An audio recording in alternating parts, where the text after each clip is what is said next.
नमस्ते और प्रणाम। पुरनिया पकवान कार्यक्रम में एक बार फिर से तो लोग के हमने स्वागत करत हैं जा। आज हमने आल है सब वाकवा रेशमा जी हिया। जैसे हमने जानी रहा कि खाए पकाए के एगो कला है और हर खाए से जुड़ल एगो यादें बातें। जैसे जब भी हमने कोई एगो खाए के खाई रहा तो हमनी जो है याद करीला सा ई हमनी के दादी, हमनी के नानी, हमनी के माँ पकावत रहल। तो चला आज हमनी पुरनिया पकवान कार्यक्रम में मिलब सा रेशमा जी से। तो नमस्ते और प्रणाम रेशमा जी। नमस्ते पूजा जी। तो रेशमा जी कैसे हवा? अच्छा बा। और रेशमा जी आज पुरनिया पकवान में कौन सी सिखाइबा? कांजी। कांजी। तो चला आज हमने सीखब सब पुरनिया पकवान कार्यक्रम में कि कांजी रेशमा जी कैसे पकावेला अपन तरीके में। तो कांजी पकाए के कौन सी चाहेला देखत है। चावल के उबाल के रख देले हवा। ये चावल में कौन सी डलले हवा उबाले के? पानी खाली पानी। और ये चन्हा तनी सुन कौन चाहेला। हाँ दरदरा नहीं कौन। और ये देखत है प्याज के पत्ता लाके ज्वायो और यह ज़ॉम्बेरिक और यह प्याज देखा प्याज ढेर चाहेला प्याज काटल और यह दही घर के बनावल दही। तो चला शुरू करब सा पुरनिया पकवान कार्यक्रम। तो रेशमा जी अभी जो न पका के कौन सी चाहेला और हमनी तो बोल देनी सा सामग्री। तो शुरू करब सा पहले चाहेला अगवा के बारे के।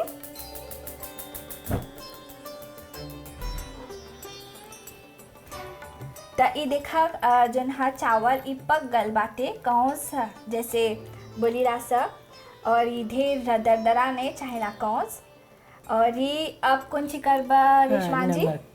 नमक स्वाद अनुसार चाहेला। नमक नहीं तो खाए के अच्छा नहीं लगी।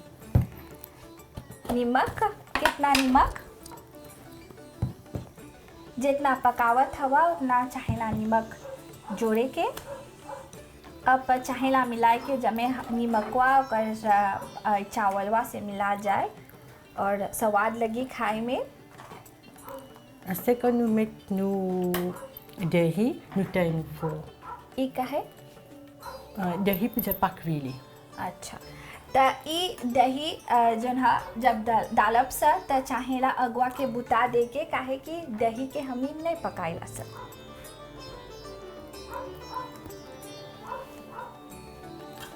Nu zamberic nu mette nu fini bouilli tout ça. ये ज़ॉम्बेरिक के चाहेला उबाल दे के ऐसे और ये एकरा चाहेला जोड़े के इमे।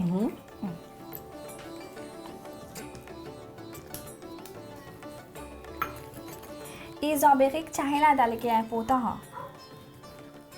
मान ले ये दही और ये चावल ये पाचन शक्ति खातिर बहुत अच्छा है। Asta nu met ce joignon la ke joignon. अब चाहेला प्याज। अब देखा प्याजवा के नहीं चाहेला तारे के ऐसने में चाहेला डाले के। Oui. अब प्याज के पत्ता लाहो से चाहेला जोड़े के। ये देखा ढेर प्याज और ये प्याज के पत्ता हमनी जोड़ ले हैं सब काहे कि ये जोन्हा कांजी के ओकर रसवाद के बढ़ावेला। जैसे लगातार जितना सब्जी डलबा जितना ओकर दही डलबा तो उतना ही स्वादिष्ट बनी। तो ये पकल बा। तो देखा एकर जोन्हा चावल बन गल बाटे दही और ये प्याज और ये एकर प्याज के पत्ता।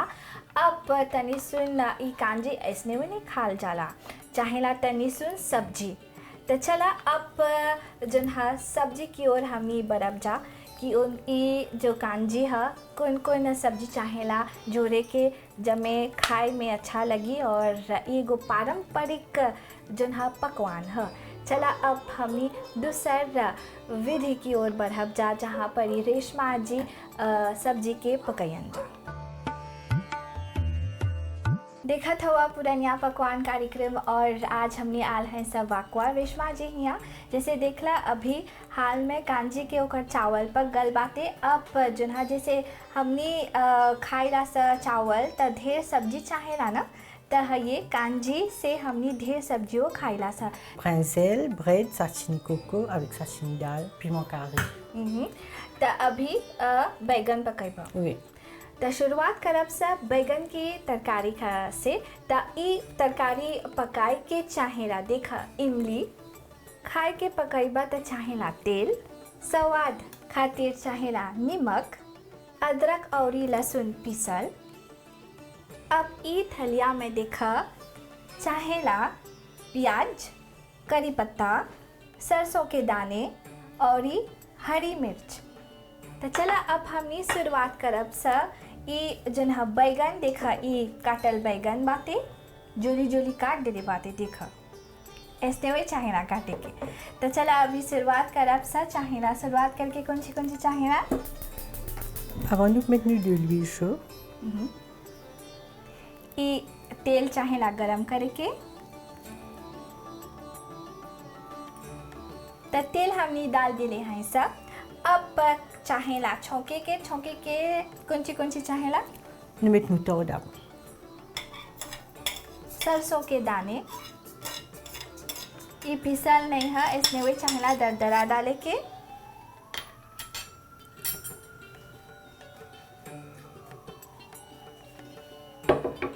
अब कौन सी चाहेला डाले के। Ensuite, nous mettons nos oignons, carré poulet avec piment vert. ये सब जन सामग्री रहा प्याज, हरी मिर्च और करी पत्ता सबके चाहेला डाले के मिलाए के और नीमन से चाहेला छौंके के। Quand nous cocinons le carré, il y a un plus bon goût. Il n'y a pas un goût buis, comment dire.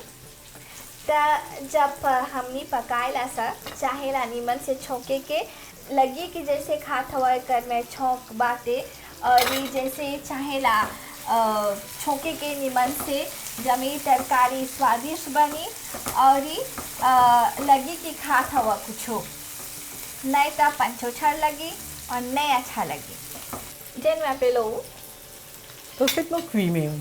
Je prends une commande, tout ça là. Je travaille la case même. Je prends une commande, je cuis, je livre. Je me rappelle des petits petits, comme maman je peux cuire. Quand il parle là, je dis qu'il fait là, moi je cuis. Je vais quand il parle là, je finis à cuire moi aussi. Et là, doucement, maman trouve mon pécon cuit. Il continue de montrer moi, je me marie. Je me marie, mon belle merci. Il montre moi un peu. Depuis. Je arrive depuis là, je me connais un peu plus, je me suis tout ensemble avec moi. Nous tous les deux, c'est nous faire un travail là. Nous cuit. तो मान रेशमा जी एगो भंडारी है और हर प्रकार के जन खाए के पकावेला और अपन परिवार के भी सहयोग मिलेला। और जैसे बोलन रेशमा जी कि वो अपन माँ के देख देख के खाए के पकावत है। अब जन तरकारी छौंक गल बा अब Ça me permet de rincer. अब बैगन माँ चाहेला डाले के।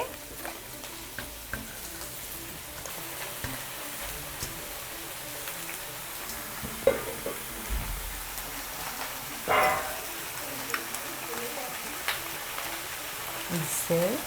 स्वाद अनुसार नमक,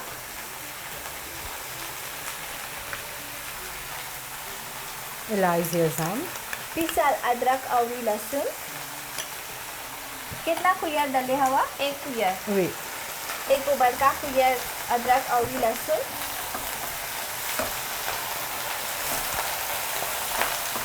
Là, je peux couvrir, je peux laisser cuire, après je peux mettre ce tamarin. अभी जहाँ कितना मिनट ले चाहेला ढक के रखे के। 5 minutes. एगो 5 मिनट ले चाहेला ढके के जमे ई बैगन पक जाए तो हमनी फिनो से आवब सा दिखब सा कि ई तरकारी कैसे बनल बा। तो देखते रहिए पुरनिया पकवान कार्यक्रम।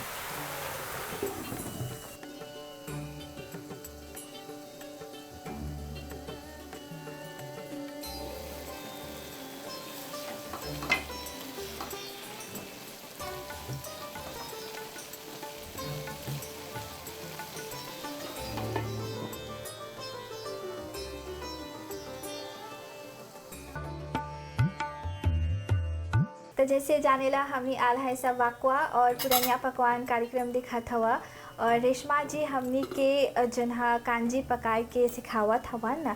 अभी जन्हा कांजी पक गल बाते और 5 मिनट के बाद हमनी आल है सब बैगन उपक गल बा। अब देखब सही बैगन न कैसे होल बा।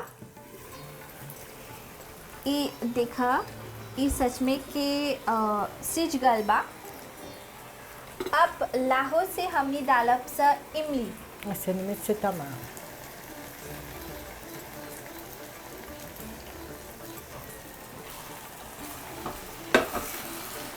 त रेशमा जी त ई नमकीन और ई तनी सुन खट्टाओ हो जाला और ई तरकारी खाए में जैसे है ये बोला सा स्वाद से भरल बाटे। Ani le sequenze di to tamarella, après le fini pare. तो अब चाहेला तनी सुन पके के और ई 2 मिनट में पक जाए। अब हमनी कौन सी पकाओ अब सा Seulement cuivré. अब हमनी भाजी छोकब सा। तो चला अभी बढ़ब जा दूसर पकवान की ओर जहाँ पर ई रेशमा जी हमनी के सिखाई कैसे भाजी के छौंकेला।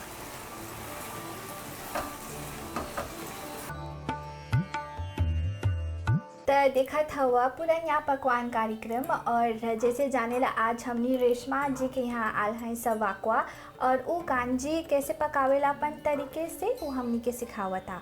और जैसे जानेला कि कांजी जोन 3 सब प्रकार के जोन सब्जी चाहेला ओकर संगे जोड़े के तभी ये कांजी जोन एगो पूरा पकवान बन जाला।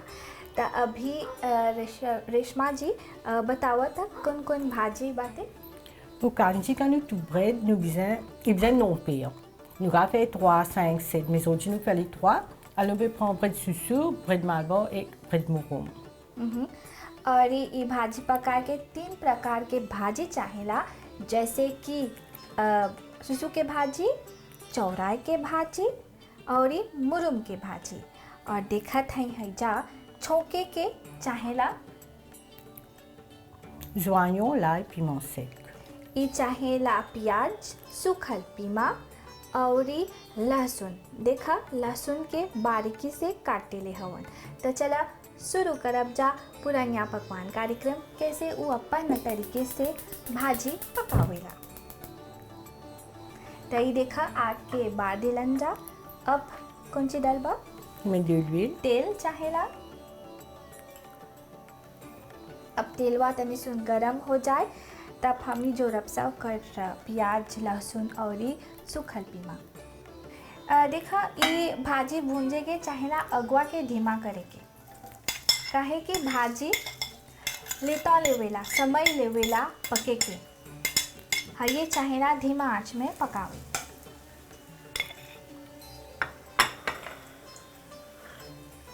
De là, nous avons tout nos bread, nous mettons nos joignons, l'ail, piment sec. Bon, bread malbo, moi je finis bouillonter. À cause tanchon, le compteur finit bouillonter avant. Mais là, il est presque fini cuit. On va mettre ça bread susu là avant de laisser cuire. तरह तरह प्रकार के भाजी चाहेला ये पकवान पके के पकाए के। और ये देखा चौरा के भाजी जैसे रेशमा जी बोलन ये उबाल के रख देले बाते ऐसे अब लेता में ले पके के। और भाजी खाइबा तब बाल लंबा हो जाए और ये ढेर फेयर लगी। और जैसे हमेशा हम बोलीला कि हर आंगन में चाहेला कोनो कोनो एगो भाजी प्लौटे के एगो सब्जी प्लौटे के जमे हमनी के परिवार खातिर मिल जाला खाए के। चाहेला धरती के Non, pas nécessaire, sinon il vient rouge. Oui, c'est que doucement, doucement comme ça même. जब लेक ये जो भाजी जो छौंकत हवन रेशमा जी देखत है हैजा दाल के ऐसे रखले हवा। दाल देखत है सूखल पीमा बाटे लहसुन बाटे तो ये कौन से करबा का संगे। Et ça, nous va faire sashimi dalle. On même fini grillé dalle, piment sec, l'ail avec curry poulet. Nous vous crasez, nous vous mettez du sel avec tamarin. और जैसे जानीला सा कि ये चना के दाल है ये चना के दाल के भूज के रख दिले हवन लहसुन बाटे और सूखल पीमा और ये बाटे करी पत्ता। अब देखा था हैजा एगो और चटनी मुकवा बनी और ये चटनी में देखा था नारियल बाटे, हरी मिर्च, लहसुन और पुदीना के पत्ता एक संगे। Oui, là nous allons faire satiner coco sur la menthe, l'ail, piment. Là-dedans, si nous mettons du sel avec tamarin. तो एक संगे वो चटनी बनी और इमें तनी सुन इमली और ये नमक। De kanji nous fera du sashimi là. Après, on a okwen qui nous fait avec du saumon. तो दर्शकगण जैसे भाजी भून जाता ये चटनी हमने पिसब सा जैसे बोल देनी कि कर में कौन कौन सामग्री चाहेला ये जैसे हमने सिर और लोढ़ा में हमने पीस के तो लोग के बतावब सा कि ये दूध चटकार से बनी हुई एगो चटनी कैसे ये जन रेशमा जी हमने के पीस के दियन जा। तो रेशमा जी बहुत ही अच्छा जो है सुगंध आवता और ये पगल बा। Là, nous prenons tout de suite 3 quarts cuits, après nous allons mettre près de malvo. तो ये जोरब सा चौड़ाई की भाजी देखा हरियर हरियर भाजी पक गल बा। एक गर्मा गर्म रोटी संगे खा लेबा, बुटी के रोटी से खा लेबा तो बड़ा अच्छा मज़ा से आवेला। और ये कांजी पकावत है ऐसा ये भाजी बड़ा बढ़िया जो है ये पकवान है। अब कौन सी जोड़बा कर में रेशमा जी? Nous laissons déjà cuire un petit vite, après la dernière layer nous pouvons mettre près de mouron. काहे दानिएलिया? Pour les pas trop cuit, comment dire, il reste un peu croquant. जब से ये दो भाजी पकता अब आखिरी में जैसे रेशमा जी बोलन कि ये मुरुम के भाजी आखिरी में चाहे ना डाले के जब मैं लगी मुरुम के भाजी खात हवा तो अभी अगवा के हमने धीमा कर देले हैं सब भाजी पक गल बा।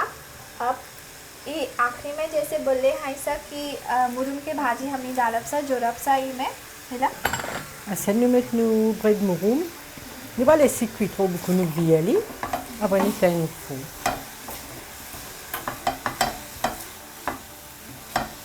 Nous bredin par. तो ये देखा भाजी पक गल बाते सिज गल बाते नीमन से और ये चटकारो दिखा था और ये देखा था वह कि भाजी ऐसने वे सब बजा खाए जैसे बोले हैं। अब हमने बर्फ सा तीसर पकवान की ओर जुड़ा रही है हमने संगे। तो तीसर पकवान में हमने ये पकावब सा कुछ पकावब सा रेशमा। Après nous allons cuire piment carré. ये तारल जो है पीमा कारी हमने पकावब सा इमें देखत हैं बातें इमली Oui, tamarin. और ये देखत हैं बातें प्याज और ये करी पत्ता और ये बातें सरसों के दाने। अब चला हमने शुरुआत करब सा पकाए के कौन चीज़ चाहिए पहले। Nous mettons de l'huile avant.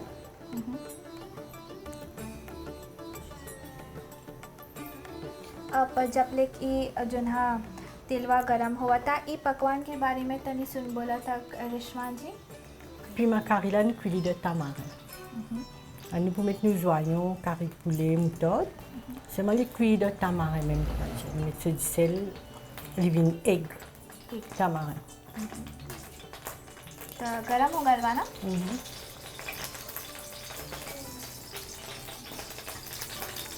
Nous mettons moutarde.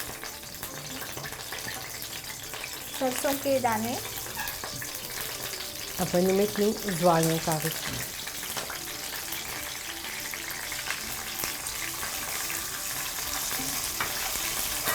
चहेला छोंके के देखा तो वह है तरकारी में हमने इमली का जो है प्रयोग करा था और ये ढेर प्याज और ये सरसों के दाने ये पकवान की खासियत है। अब ये देखा ये तनी सुन गलबा Nous laissons frire, après nous mettons nos piment carré. पहला तनी सुन तारे के अब हमने जोरब सा ये पीमा कारी Là nous mettons le piment.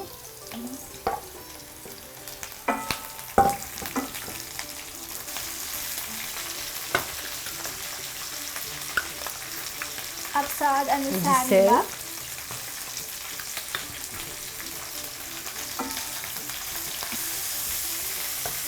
पहले देखिए टमाटर इमली अंत में इमली के जो ओकर पानी है तनी सा चाहे डाले के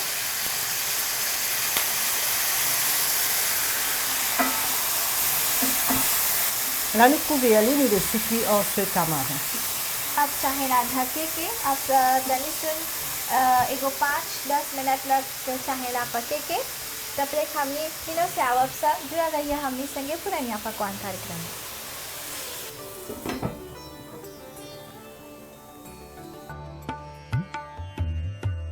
तो 10 मिनट के बाद हमने चला रहे सब फिर से पुरानिया पकवान कार्यक्रम में जैसे देखा था ई मिर्च जो है पक गल बाटे हमार नाक भी जरा ताका है कि पीमा पकता ना और ई में बाटे तनी सुन इमली और ये देखा सीज गल बा इमली संगे पक गल बा और ये बड़ी स्वादिष्ट दिखा था।